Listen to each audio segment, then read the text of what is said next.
Hello, everybody.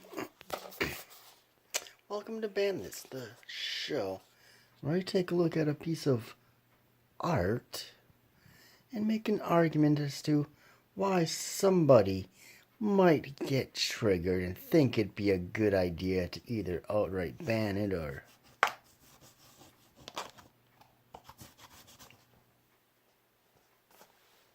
make some good choice cuts. Now, today, I have a film that's been mildly censored. This is a Section 3 video nasty.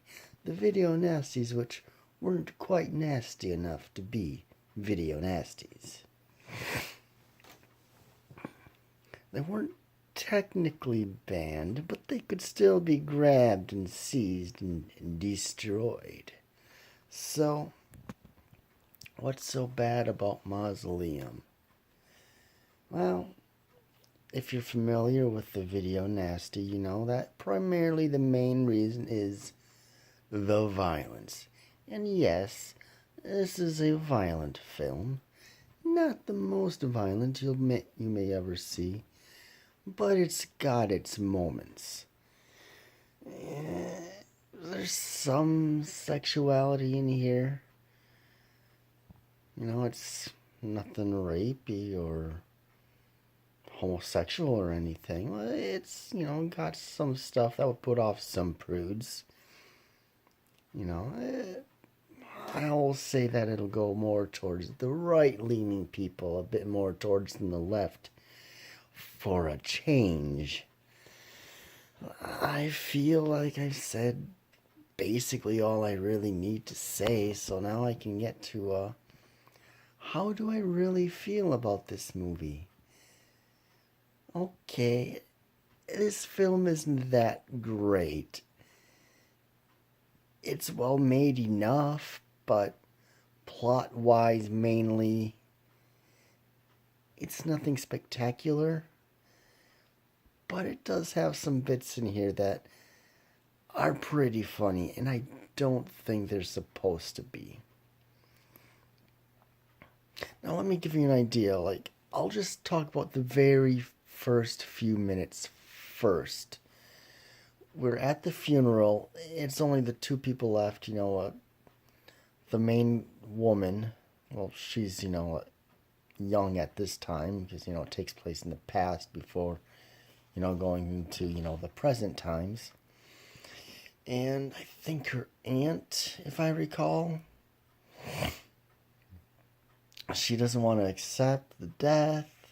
The young girl, one of the main characters in here. She runs off. The aunt's yelling at her to come back.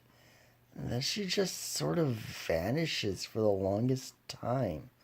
So the girl, I'm going to try to see, is there a name?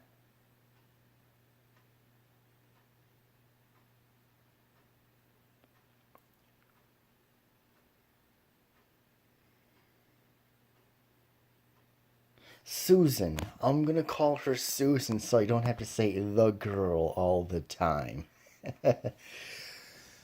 Susan gets to the titular mausoleum, and it's been 3 minutes, seems like, before she goes in, and the aunt still doesn't catch up. She just vanishes.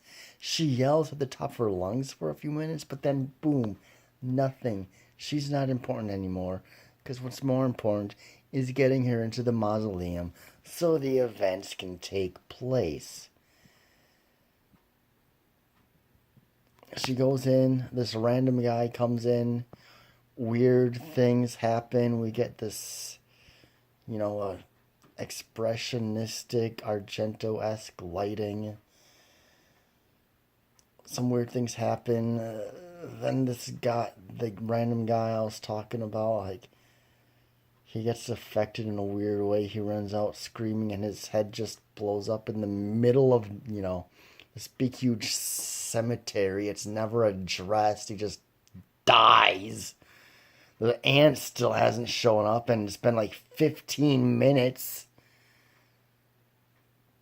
It's some of the weirdest writing I've ever seen. I've seen, more thought put into like I Ed Wood films. I respect Ed Wood quite a bit. He's a better filmmaker than people give him credit for. So, yeah. But there are bits in here that are unintentionally hilarious. At least I found them that way. And also, if you do want to see this film, I check it out to at least see Susan's, adult Susan's, tits later on in the film because they are crazy. I thought, the bizarre boobs and gothic was weird, but this takes the cake. I'm going to tell you about them without doing. I'm going to try to do as little spoilering as possible, but I think, well, this cover right here is a bit of a spoiler, anyways. So, because later on, with the possession, she starts looking like this, and her breasts have faces on them, complete with moving mouths and everything. It's a sight to behold. That's the least I can say. Well, I think that's about it. It's an entertaining film, but it's not a masterpiece at all. So, with that being said, check me out on BitChute. For a YouTube alternative, and for social media, check me out on Minds, and also I'm on Stardust. Can go over there to see a bunch of short reviews for myself and a bunch of other people, and that's about it. I will see you in the next one. Take care, everybody.